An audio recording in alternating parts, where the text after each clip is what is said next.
Hello guys, বড়া তো আপনারা সবাই খেয়েছেন, কিন্তু পটলের খোসা দিয়ে যে বড়া বানানো সেটা কি কখনো খেয়েছেন?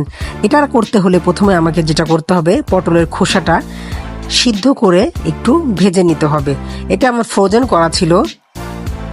খোসাটাকে আমি এখন একটু ভেজে নিচ্ছি, সঙ্গে আমি কয়েকটা চিংড়ি মাছ দিয়েছি। এই রেসিপিটা এমন একটা রেসিপি যেটা খেতে হলে অবশ্যই আপনাদেরকে ভাত অবশ্যই বেশি রান্না করতে হবে। আর এই বড়াটা বানানোর জন্য আমি ডালও দিয়েছি, ডাল ভিজিয়ে রেখেছিলাম, সেটা আমি এখন বাটছি।